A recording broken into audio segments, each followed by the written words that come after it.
I do not support corruption. I do not. This is One Avenue, a space for your news, views, reviews, and much more. Welcome back to the space, all hopeful people. Thank you very much for supporting the channel. And if you are new here, don't forget to subscribe to the channel, like and share the content. Turn on your post notification bell so as you drop a content, it will be instantaneously available to use.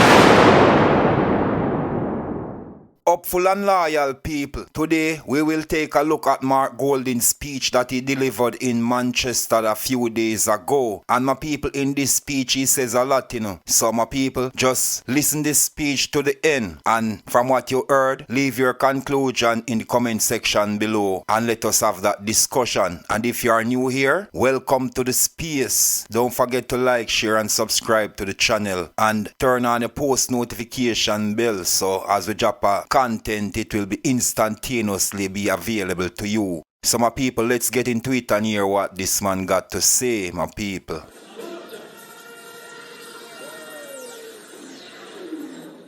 Comrade chairman of the meeting, comrades here at the head of tables, special mention to our veterans, Comrade Chan Jr., Comrade Calvin Lynn. Wonderful to have you both here with us this evening. And of course, all of the workers and warriors and foot soldiers of the People's National Party who have been with us throughout the day and are here with us tonight at Manchester High School. The word is love. Big up. Comrades, I want to thank each and every one who came on the tour of sections of Manchester today for being there. And it was a good test for me of how the ground feels. And the ground feels good. Good. The response of the people overwhelmingly was positive. And I would think any Labourite politician right now, the dice cost. As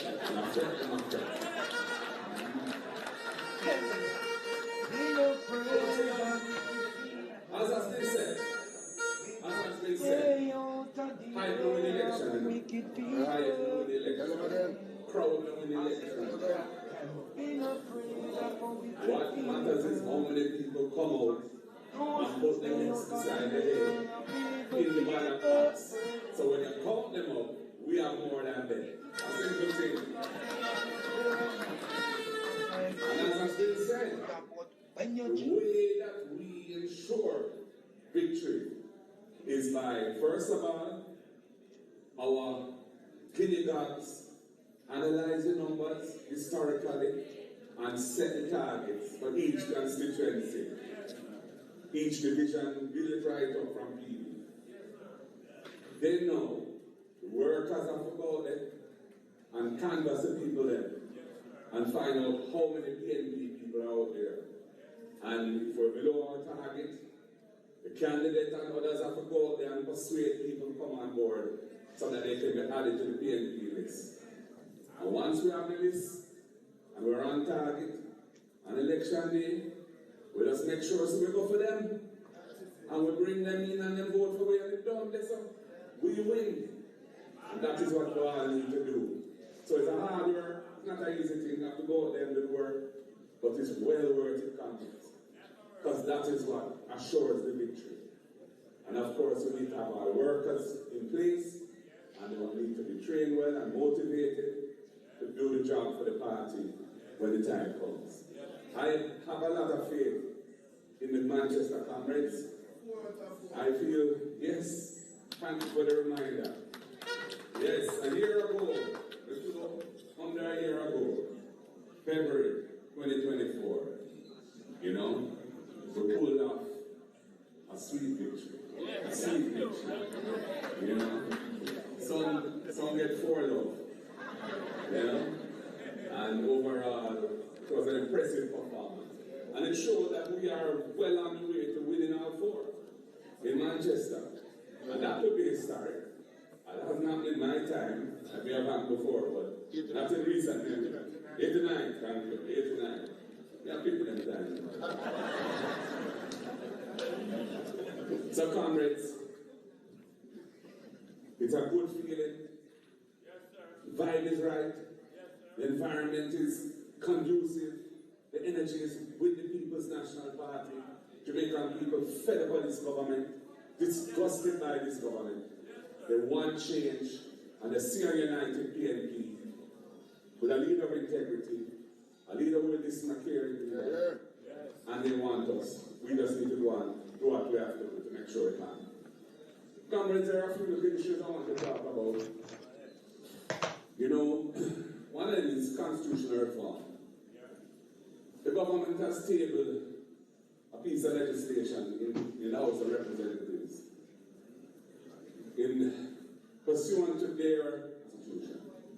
Now, we have always, as a party, believed that the constitution needs reform, and we have always participated in trying to get that process to move forward.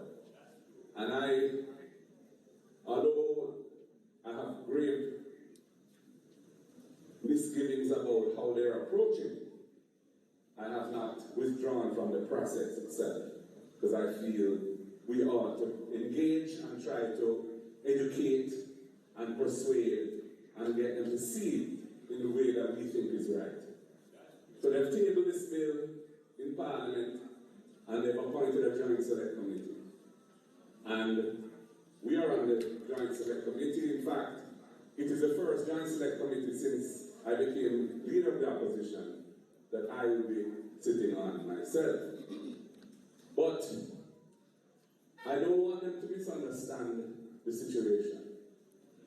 We believe in full decolonization now. The full decolonization now. We are not in favor of any piecemeal approach where you leave the king as the head of state, but you keep the king's court and the king's court orders interpreting your laws and your constitution. No. Time come to believe in ourselves. Time come to provide the people of Jamaica with access to justice. Right now, unless you are a rich man, you cannot take a case to the Privy Council, which is our final court. So it means that the average Jamaican citizen does not have access to the final court of Jamaica, and that is wrong. And we are defending moving away from that system. And I say to the government, table the CCJ bills. They were prepared when I was Minister of Justice. We brought them to Parliament. You didn't support them then. But if you want to move forward with this constitutional reform, you have to do it in a way that we can both move forward together. And the way you've done it is not going to cut it. It will not work, and it won't get our support. There are some other issues as well. For example, they effectively want to institute a system where the Prime Minister can, through various steps that they will control, appoint the President of the country. I don't support that. The President has a critical role. It's not just a ceremonial President. It's a ceremonial plus, and the plus is very important. The President has a say in critical appointments to important offices of state. And the President must be somebody that enjoys the trust and confidence of both sides in Parliament and the wider society. It cannot be that whoever is the Prime Minister of the day can effectively appoint the President through that Prime Minister's majority in Parliament. No, we do not support that. We think that would be a grave step, a backward step, and would not be consistent with good governance in this country. We will not move forward on that basis. And they also want to water down the power of the opposition in the Senate by reducing the number of senators or the percentage of senators that the opposition appoints, which is the most important blocker in the Constitution to the tyranny of the majority, and was put in there from 1962 to ensure that any major changes had to be by way of consensus. And they're trying to tinker with that.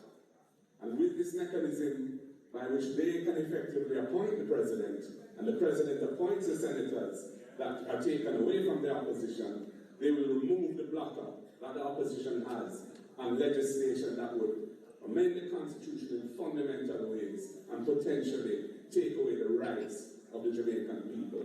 We will not engage, we will not allow that to take place. So I'm putting them on notice. We will be attending the Joint Select Committee, but it will be on the basis that the CCJ bills must be tabled. We will not proceed on the basis of the bill as it stands now. And I think it's very important to foreshadow that, because this is a position that we have consistently put forward to them from even before the Constitutional Reform Committee was set up 2 years ago. Before that, I put that on the table, and we've maintained that position ever since. I also want to say a little bit about taxation. Comrades, we see no need for there to be any increase in taxes when we become government. The reforms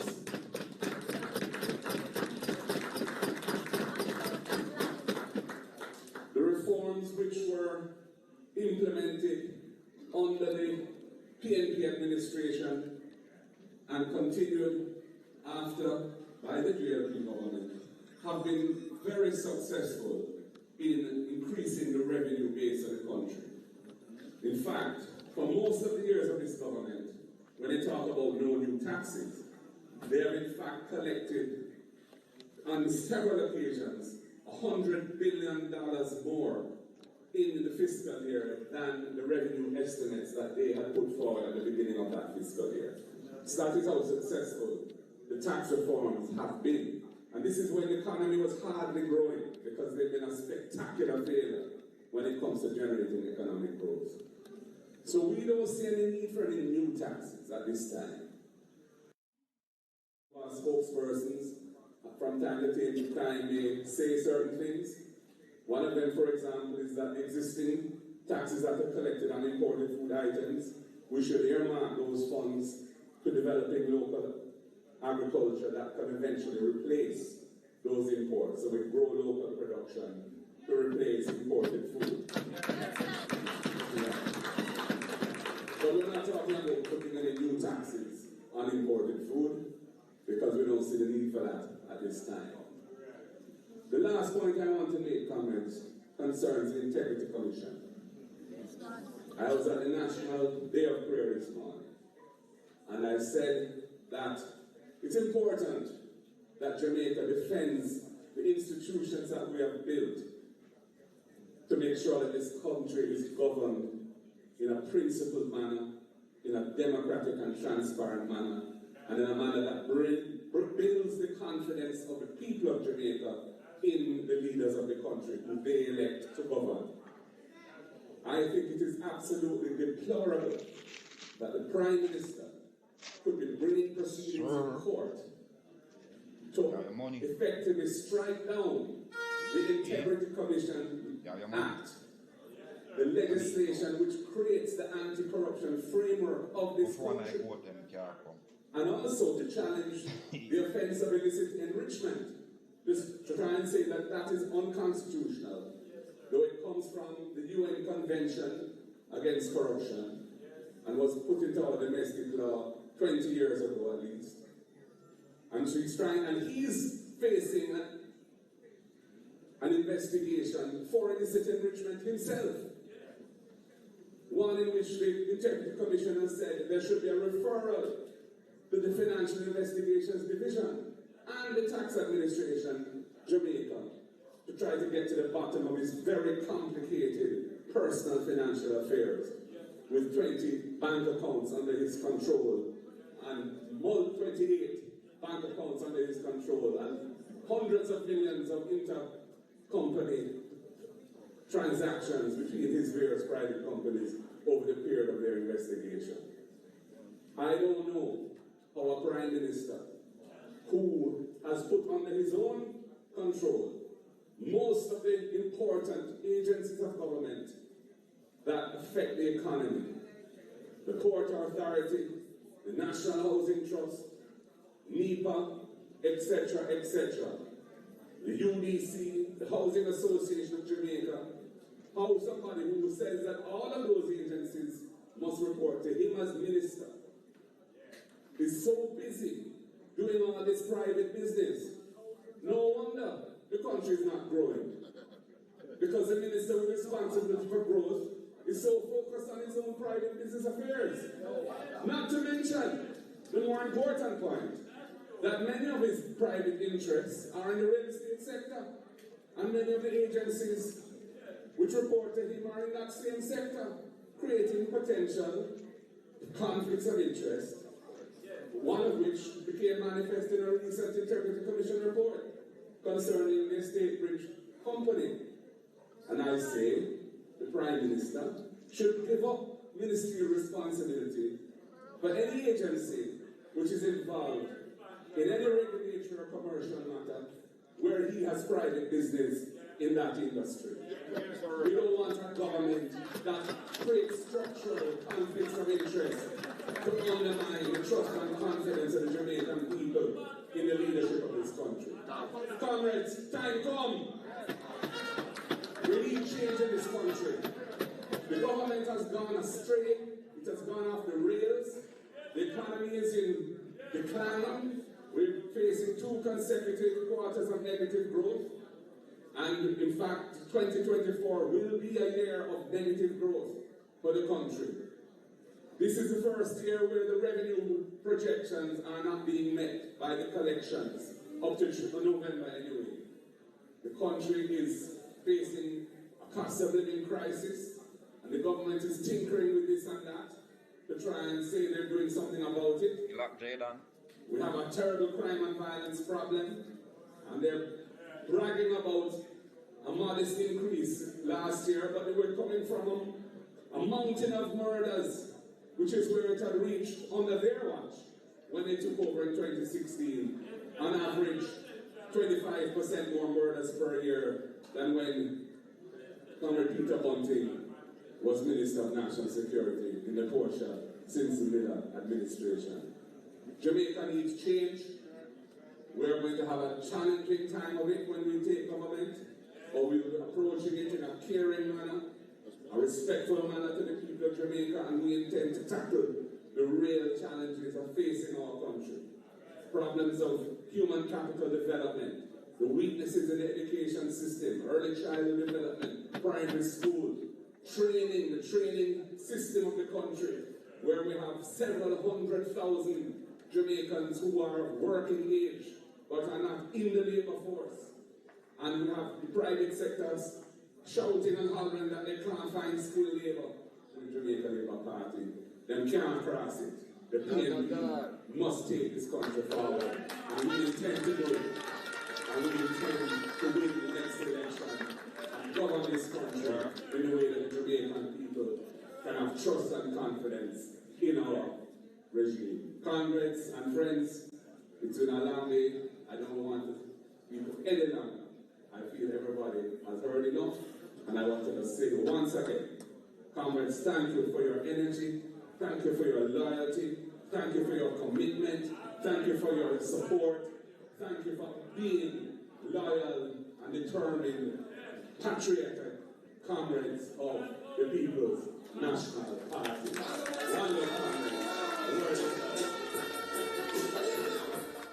As you can hear, my people, that's all for now, Don't forget to like, share, and subscribe to the channel. Catch you in the next one. I'm out for now.